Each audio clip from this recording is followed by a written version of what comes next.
আমি সাহসের সাথে আসবো কথা বলতে। আমরা একসাথে আমাদের প্রস্তাবনা, আমাদের পরিকল্পনা মানুষকে জানাবো। মিডিয়া কর্মীদেরকে আমি রিকোয়েস্ট করব, পোস্টারের মাধ্যমে না, আপনাদের মাধ্যমে জনতার কাছে আমার আওয়াজ পৌঁছে দেবে।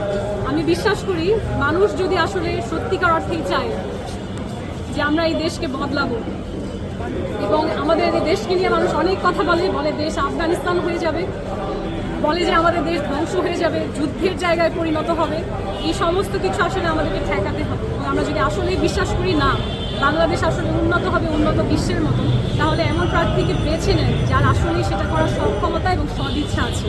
সেই প্রার্থীদেরকে সুযোগ দিয়েন না যারা নিজের আদর্শকে কম্প্রোমাইজ করে এমন দলের সাথে মিলে আসে যেই দলের সাথে তার রাজনৈতিক বা ব্যক্তিগত আদর্শের কোনো মিলই নেই। সেই প্রার্থীকে আপনারা কেমন করে বিশ্বাস করেন যে নিজের আদর্শকে কম্প্রোমাইজ করে, যেই দলকে নিয়ে সে সারা জীবন খারাপ কথা বলেছে তার সাথে মিলে রাজনীতিতে আসে শুধুমাত্র ভোট পাওয়ার জন্য, ক্ষমতায় যাওয়ার জন্য, সে কখনোই আপনার অধিকার নিয়ে কথা বলবে না। সে হয়তো কিছুদিন অভিনয় করবে, তবে আমার মনে হয় অভিনয় নাটকে করা উচিত, বাস্তব জীবনে না।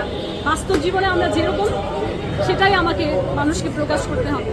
এবং আসলে এমপি পদে গিয়ে কোনো নতুন ক্ষমতা, নতুন টাকা পয়সা, নতুন লাইফস্টাইল কোনো কিছুই পাওয়ার মেঘনা আলমের নেই।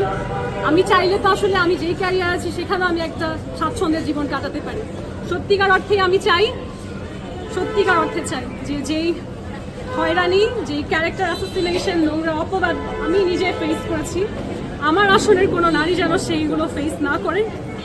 আমার আসলে আমি যেরকম একটা ভুয়া